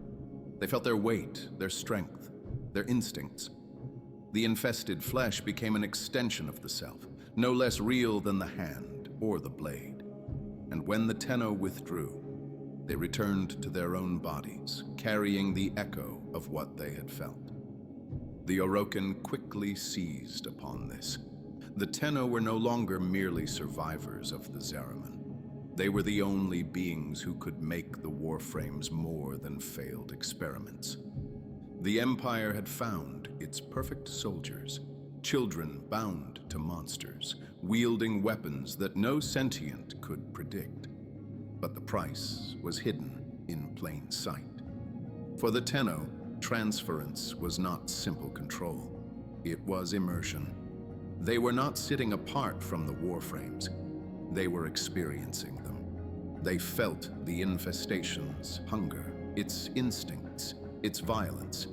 They moved with grace, but that grace was carved from horror. To be a Tenno was to live in two bodies, two minds, never fully one nor the other. The Dax soldier reflects, "I watched them after the battles, the children sitting silent while their Warframes stood motionless beside them. Their eyes were distant, as if part of them had not returned. I wondered if they were still themselves, or if each time they entered the beast, they left a piece of their soul behind." The bond between the Tenno and the Warframes was unlike anything the Empire had ever created. It was not mastery, but symbiosis.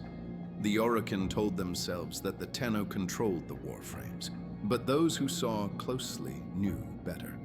The line between controller and controlled was blurred, perhaps non-existent.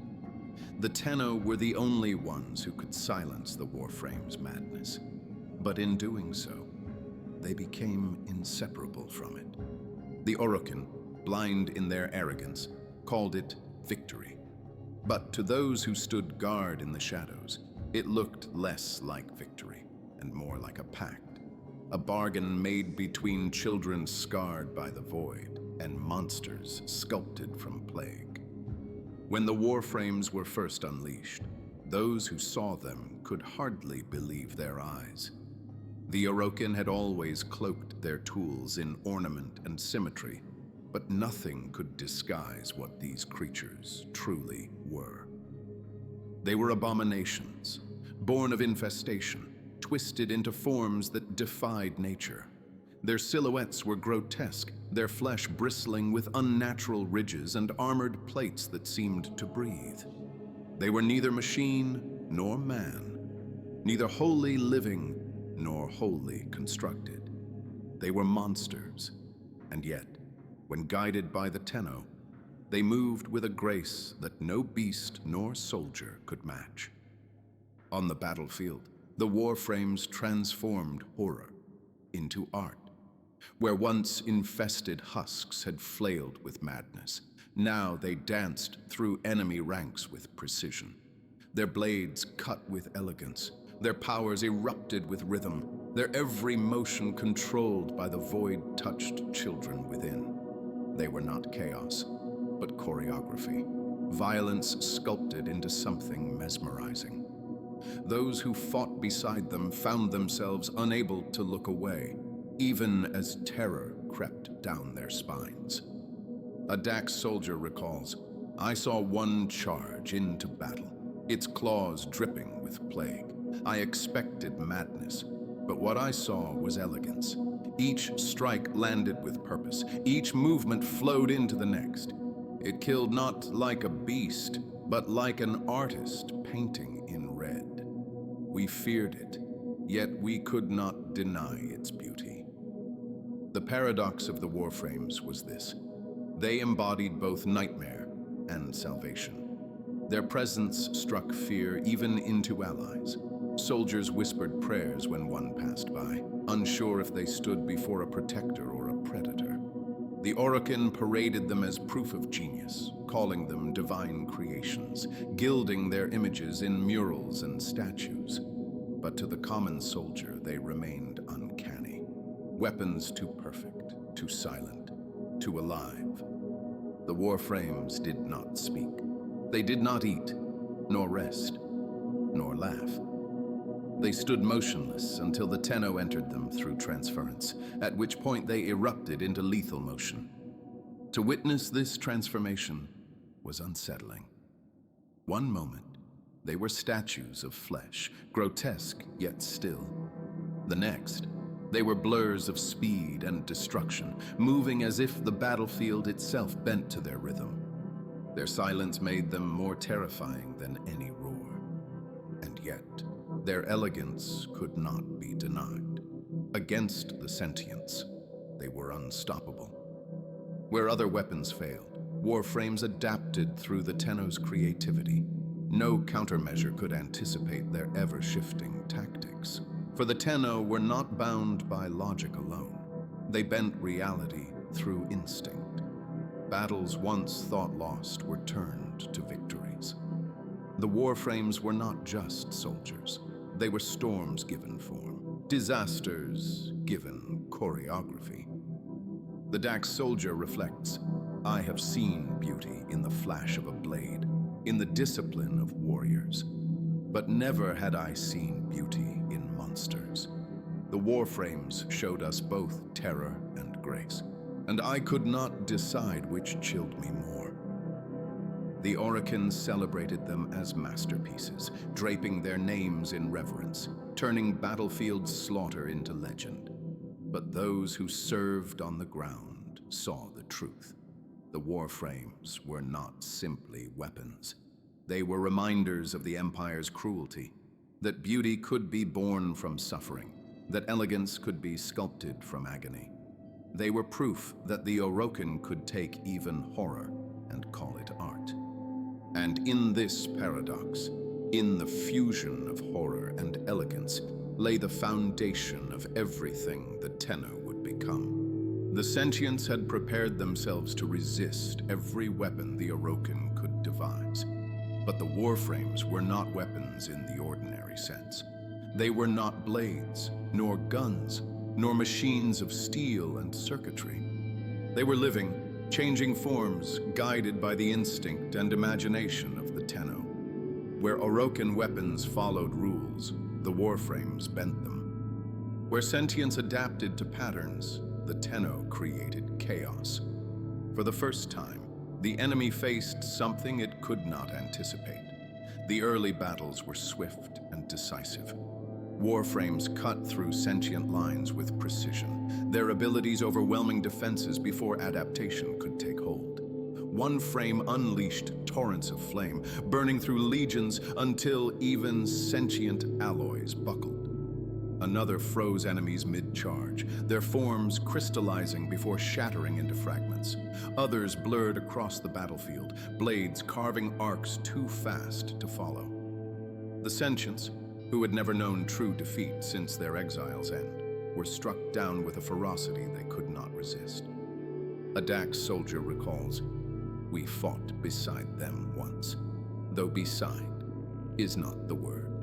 We stood in awe as they carved paths through enemies that had broken us countless times before. I raised my blade, but by the time I struck, there was nothing left to kill. I had seen battles, but never slaughter wrapped in such silence." Morale among Orokin forces surged. Where once soldiers had whispered of despair, now they spoke of victory. The Warframes became more than weapons. They became symbols. Statues were raised in their likeness, songs sung in their honor. The executors proclaimed the Tenno as the Empire's chosen saviors, the final answer to the sentient threat. But the soldiers who saw them closely knew the truth was more complicated. The Warframes did not fight like ordinary warriors. They fought like storms, unpredictable and unrelenting. Their silence unnerved even allies. They did not celebrate victory, nor mourn the fallen. They simply moved on, still and patient, until called upon again. And yet, for all the unease they brought, none could deny their effectiveness. Battles once lost were now won. Planets once abandoned were reclaimed. For the first time in decades, the Orokin believed that the war might be won. And it was all because of the bond between the void-scarred Tenno and their monstrous vessels of infested flesh. The Dax soldier reflects, "I should have felt relief. I should have felt pride. But as I watched them stand amid the wreckage, still as statues once more, I wondered what price we had paid. They were not our soldiers. They were something else. And if they could break the Sentients, what could stop them, should they turn?" The first battles of the Warframes were not merely victories. They were revelations. They proved that the Orokin had found a weapon the Sentients could not adapt to. A weapon born of desperation and horror, wielded by children who were no longer truly children. From that moment forward, the course of the old war shifted. The Empire had found its saviors, though in truth, it had forged its own doom. The battlefield changed forever once the Warframes joined the fight. Until then, the Sentients had held the advantage, their adaptability rendering every Orokin weapon obsolete in time. But the Tenno, fused with their infested husks, brought chaos into the war. Their tactics shifted endlessly, guided not by programming but by human instinct amplified by void power. The Sentients could not adapt fast enough, for every battle was different. On distant worlds, Warframes descended like shadows, striking with speed and precision. Sentient fortresses that had stood for years fell in hours. Entire fleets were dismantled, their hulls carved apart by powers that ignored the laws of nature. Fire and ice, blades and shadows, storms of energy. The Warframes moved through the enemy as storms tearing through fragile branches. A Dax soldier recalls, "We once feared the Sentients as unstoppable, but beside the Warframes, they bled like any foe. Where one fell, another rose, each bearing powers stranger than the last. It was no battle, it was a purge, a cleansing fire." For the first time, the Orokin felt not fear, but triumph. Their saviors had arrived. But the Sentients were not so easily broken. Though the Warframes cut through them with terrifying effectiveness, the enemy adapted again, shifting strategies rather than forms. They began to avoid direct confrontation, spreading across the system like a tide, forcing the Orokin to divide their strength. Skirmishes replaced grand battles. Ambushes replaced sieges. The Sentients' patience was their greatest weapon. They also began to target the Tenno themselves. Though the Warframes were unstoppable on the field, the children behind them were fragile, vulnerable when separated from their monstrous vessels. Sentient operatives whispered strategies of infiltration, assassination, and subversion. The old war became not only a clash of armies, but a contest of wits. The Sentients seeking to cut the Tenno from their Warframes, the Orokin desperate to keep their greatest weapon intact. The war dragged on for years, each side trading victories and losses. The Sentients could no longer win outright, but neither could the Orokin. The system burned in a stalemate of attrition. every victory paid for with blood and fire. For the Dax and other human soldiers, the war was a nightmare lived daily. They fought not only beside Warframes, but often in their shadow, watching as these monsters in gilded flesh cut down enemies that had slaughtered their comrades countless times before. Relief mingled with fear. The Warframes saved lives, yet their presence reminded soldiers of the Empire's cruelty. The Dax soldier remembers, "We marched behind them, but we did not march with them. They fought like gods, and we followed like servants. Some whispered prayers to them, as though they were angels. Others feared them more than the enemy. I did not know which was true." The front lines were wastelands.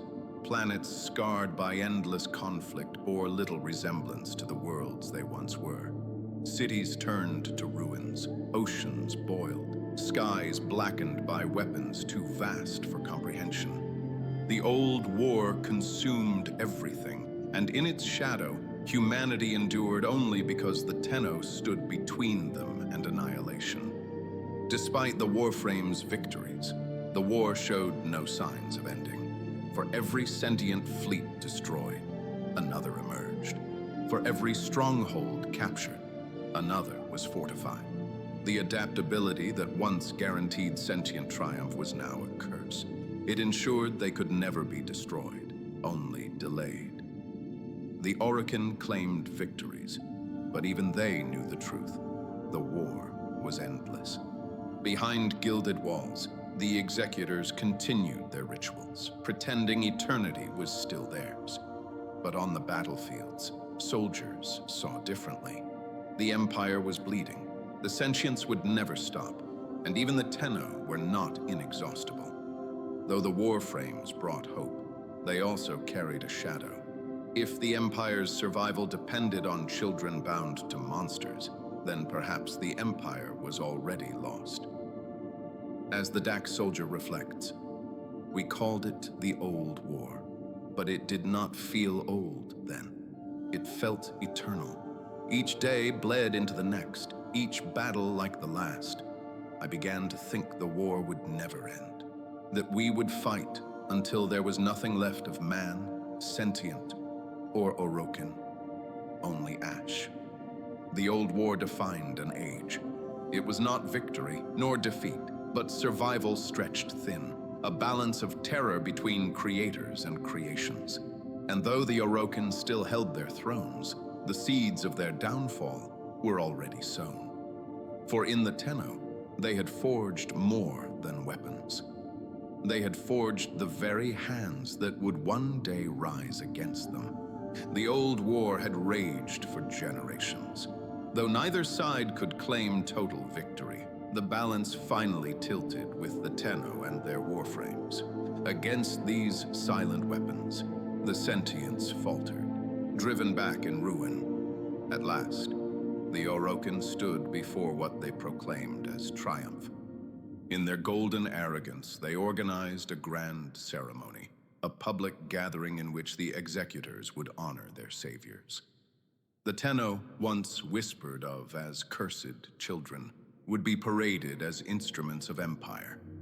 The Sentients were not yet utterly destroyed, but enough had been broken that the Orokin believed themselves secure. In their minds, the Old War was theirs to claim. The halls of the ceremony shone with gold and marble. Thousands gathered, nobles and soldiers alike, to witness the spectacle. The executors stood in their finery, immortal lords basking in the glow of victory. To all present, it seemed an age had ended, and eternity stretched before them once more.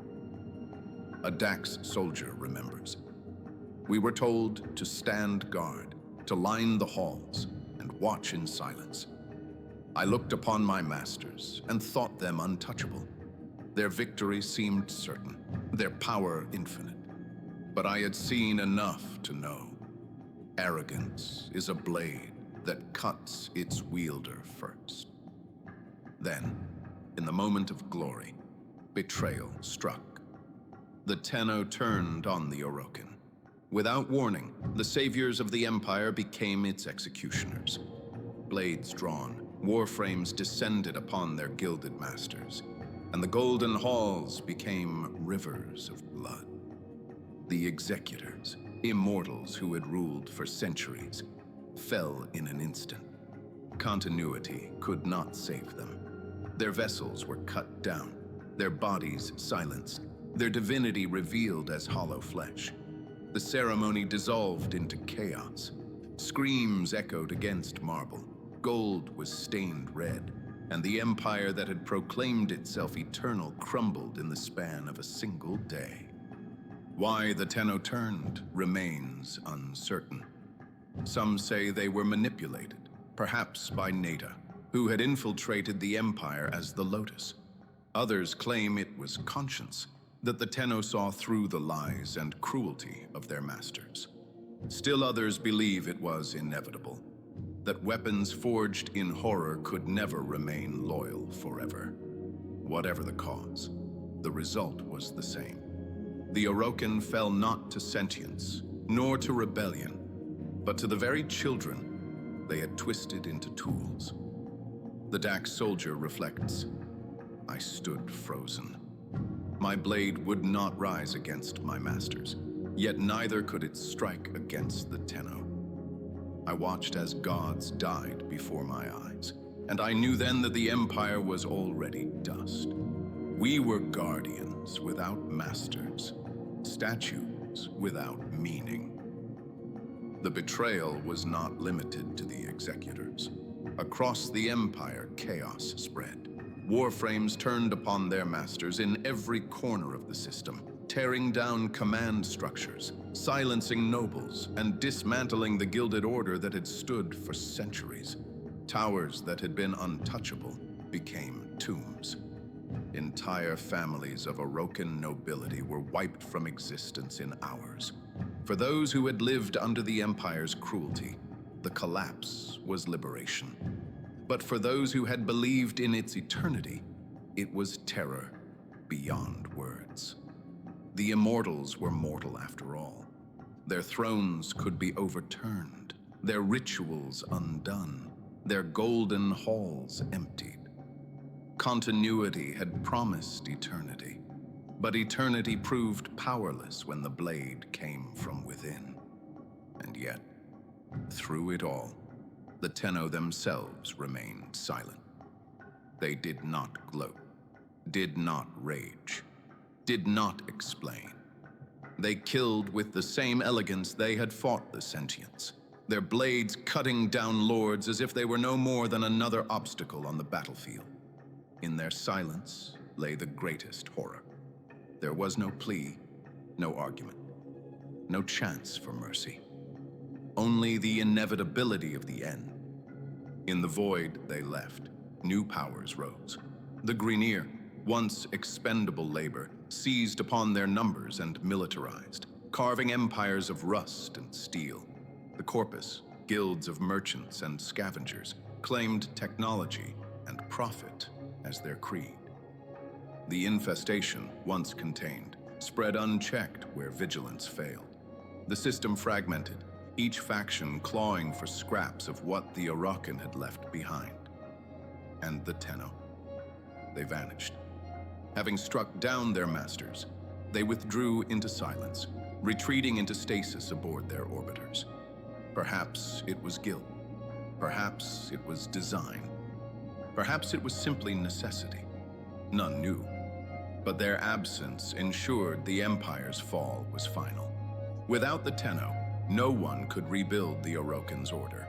Without the Orokin, no one could command the Tenno. As the Dax soldier concludes, "I lived on, though I no longer knew why.